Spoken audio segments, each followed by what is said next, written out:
तुम केवल 2 दूना 4 जानते हो और 4 दूना 8, इससे ज्यादा कुछ नहीं जानते। पर अपने इस वैदिक गणित की ओर लौट आए तो तुम्हारे काम बन जाएंगे कि आने वाले समय में अपने जीवन की शांति का हरण हमें नहीं होने देना। और ये मैं दे जाऊंगा, तुम याद रखना। ऐसे पेड़ में देख करके लीलावती, जो इस वैदिक गणित को उद्भाषित करने वाले थे, उनकी बेटी के प्रेम में उन्होंने ये गणित लिखा था, अपनी बेटी के प्रेम में, शालिनी। और उस गणित से उनके पास इतनी विद्या थी, ऐसे पेड़ देख करके और पूरा अनुमान लगा लेती थी कि उस पेड़ में कितने पत्ते हैं, और गिना जाता था तो एक पत्ता न कम न ज्यादा। यह है वैदिक गणित। वैदिक गणित का यह प्रभाव है। पर अंग्रेजों की गणित ने, कॉमर्शियल गणित ने वैदिक मैथमेटिक्स को मिटा दिया, हटा दिया। और हम गर्व कर रहे हैं, हम मैथमेटिक्स में ऑनर्स हैं। तुम कुछ नहीं हो। तुम केवल 2 दूना 4 जानते हो और 4 दूना 8, इससे ज्यादा कुछ नहीं जानते। पर अपने इस वैदिक गणित की ओर लौट आए तो तुम्हारे काम बन जाएंगे। माता सीता के इस हरण से हमें बस इतना ही सीखना है कि आने वाले समय में अपने जीवन की शांति का हरण हमें नहीं होने देना। नमः पार्वती पतये हर हर हर महादेव। जो आदमी राम का नाम पहले ही से लिखा हुआ है और सुबह उठ करके राम राम करते हुए ही उठा था, तभी हनुमान जी ने सुना भी था, तो और कौन सा मंत्र दे दिया? मंत्र का अर्थ तो हम यही समझते हैं ना कि भगवान राम का नाम दे दिया, शिव जी का नाम दे दिया, कृष्ण जी का नाम दे दिया, हनुमान जी का नाम दे दिया। पर वहां नाम तो पहले से उनको पता था। राम राम राम ते सुमिरन कीन्हा। राम राम तो कर ही रहे थे। आयुध का चिन्ह ही था, तुलसी के बिरवा लगे हुए थे और बैठ करके साधु की तरह जप कर रहे थे। तो हनुमान जी ने अलग से कौन सा मंत्र दे दिया? कौन सा मंत्र दिया होगा? कभी विचार नहीं किए? क्या हो गया? क्या हुआ? बैठ जाइए, बैठ जाइए। नमः पार्वती पतये हर हर हर महादेव।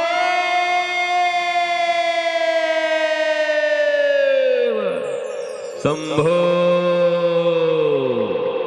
शंभो शंभो। विभीषण को बुलाया हनुमान जी ने। तू राम राम का नाम ले रहा है, बड़ी अच्छी बात है। तूने भगवान के आयुध बना रखे हैं, बड़ी अच्छी बात है। तुमने घर में तुलसी जी को लगा रखा है, बड़ी अच्छी बात है। पर जानकी जी का अपहरण हो गया, जानकी जी यहां पड़ी हुई हैं और तेरा लाल बत्ती का मोह नहीं जा रहा। अभी भी मंत्री बन के बैठा हुआ है यहां पर।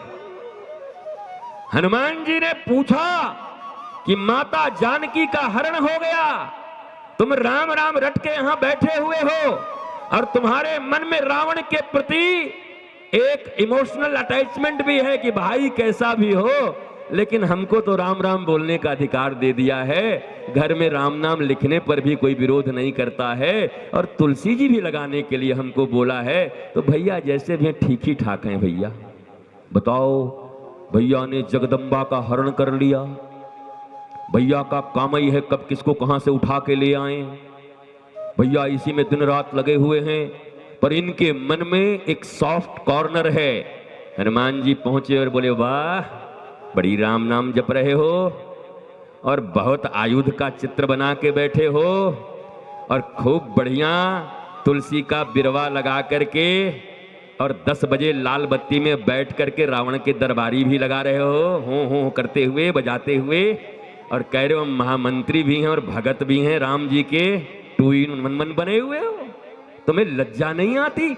जिस राज्य में जानकी का अपहरण हुआ हो, उस राज्य के मंत्री बन करके तुम अपने निजी स्वार्थ में, निजी साधना के लिए केवल राम नाम कहने का अधिकार मिल गया तो तुम भूल गए कि तुम्हारे भाई ने क्या अपराध किया है। और जब हनुमान जी ने डांट लगाई और जब हनुमान जी ने विभीषण को रगड़ा बढ़िया से और जब हम तो खुश थे कि बड़ा बढ़िया भाई है, जो भी करे, पर राम से उतना विरोध होता तो हमको नाम क्यों लेने देता। जब हनुमान जी ने विवेक दिया, मारीचों की बुद्धि बताई कि लगता है तेरे अंदर भी मारीच की बुद्धि आ गई है, और तब वहां लिखा गया है कि तुम्हारो मंत्र विभीषण, ये मंत्र कुछ और नहीं था। लोग हमसे पूछते हैं गुरुजी आप डांटते ही रहते हैं, मंत्र इत्यादि कब दोगे। तो बेटा जो हनुमान जी ने मंत्र दिया था हम वही मंत्र देने आए हैं, और वो मंत्र पाओगे तो राम जी की शरणागति मिलेगी। और क्या मिलेगा, तुम्हारो मंत्र विभीषण माना, लंकेश्वर भय सब जग जाना। वो राज भी मिला, लंकेश्वर भी भया, राजा भी भया, और उसके जीवन के जो सबसे बड़े अपराध थे वो कट गए। नहीं तो विभीषण का यह सबसे बड़ा अपराध है। हमारे शास्त्र कहते हैं जहां पर अन्याय हो रहा हो और तुम बैठे हुए हो, या तो छोड़ दो वो जगह तुम में अगर शक्ति नहीं है तो, और या शक्ति है तो उठो और अन्याय का समापन करो। और तुम यहां बैठकर अपने आप को भक्ति का भी और रावण के सेनापति का भी चारों तरफ का आनंद ले रहे हो, और लोगों के सामने प्रस्तुत कर रहे हो कि मैं क्या करूं अकेला, लेकिन मैं सहमत नहीं हूं रावण से, पर काम तो हो ही रहा है अनीति का। और जरा सोचो, हनुमान जी ने यह मंत्र अगर विभीषण को न दिया होता और विभीषण राम जी के शरणागति न हुए होते, तो जो भगवान राम मर्यादा पुरुषोत्तम मनुष्य के रूप में आए, वैसे तो परमात्मा है, तो परमात्मा है तो फिर ये रावण कौन है, ये तो उन्हीं का द्वारपाल है। अगर कथा जानते हैं तो लीला ही करा रहे हैं, नाटक करा रहे हैं ना, द्वारपालों से अपहरण करा लिया है। कौन है जय और विजय, रावण और कौन है कुंभकर्ण, यही तो है। तो नाटक ही तो चल रही है, पर उस नाटक को करते हुए भी एक एक चरित्र और एक एक पात्र हमें बताने का ये प्रयत्न कर रहे हैं। हमें राम जी को लेकर के करने की जरूरत नहीं है, ओहो उनको बड़ा कष्ट हुआ, राम जी को बड़ा कष्ट हुआ, ये राम जी की लीला है, उन्होंने रचाई है। लेकिन हम मनुष्य को ये बता रहे हैं कि हमारे भी घर में अगर लक्ष्मण को शक्ति बाण लगी तो हमने किसी मंत्र से उनको ठीक नहीं किया, हमने कोई ऊपर से जाकर के राख नहीं छीट दिया, बल्कि उस समय उन्होंने भी सुषेण वैद्य को बुलवाया। एक मनुष्य के जीवन में शारीरिक रोग के उत्पन्न होने के बाद आयुर्वेद की जो चर्या उसे करनी चाहिए, भगवान वो करने के लिए कह रहे हैं।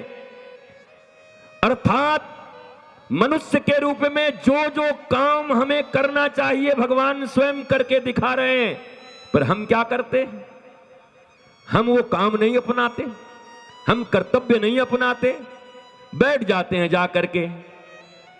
वही भगवान श्री कृष्ण अर्जुन को ज्ञान दे रहे हैं, लेकिन पीतांबरी और माखन मिश्री नहीं चढ़ा रहे हैं।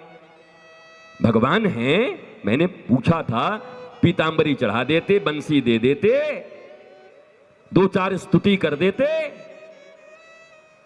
और मयूर पंख दे देते, कहते प्रभु मनोकामना पूरा कर दो ना, बिना लड़े अरे दुर्योधन को खत्म करवा दो ना प्रभु। करवाया, करवा दिया, तो तुम कैसे जाते हो, तुम कैसे जाते हो? तुम भगवान राम, भगवान कृष्ण, हनुमान जी के आदर्शों को अपनाते क्यों नहीं? उनके द्वारा किए गए कर्तव्य और कर्म को अपने जीवन में उतार कर, अपने भीतर के डिप्रेशन को मिटाकर अपने परिवार समाज को उन्नति की ओर क्यों नहीं ले जाते? करेंगे नहीं, फ्री में चाहिए, मुफ्त में दे दो सब, नहीं होता। वो शक्ति है उनके भीतर, परंतु उन्होंने अर्जुन को कहा तू लड़, मैं तेरे साथ खड़ा रहूंगा, तू जहां जहां चूकेगा मैं तुझे बता दूंगा, तेरे रथ पर मैं खड़ा हूं तो मेरे खड़ा होते तेरे रथ को कोई मिटा नहीं सकता, ये भी तुझे गारंटी दे रहा हूं। लेकिन युद्ध तो तुझे ही करना पड़ेगा। एक सच्चा गुरु भी तुम्हें कभी भी केवल चमत्कारों की ओर ले जाना नहीं चाहेगा, बल्कि वो तुम्हें कहेगा मैं जो कहता हूं शास्त्र अनुरूप तुम वो करके देखो, पर इतना तय है तुम हारना मत, क्योंकि मैं तुम्हारे साथ खड़ा हूं। तुम्हें हारने तो नहीं दूंगा, पर तुम्हें अपने कर्तव्य और कर्म करने ही पड़ेंगे।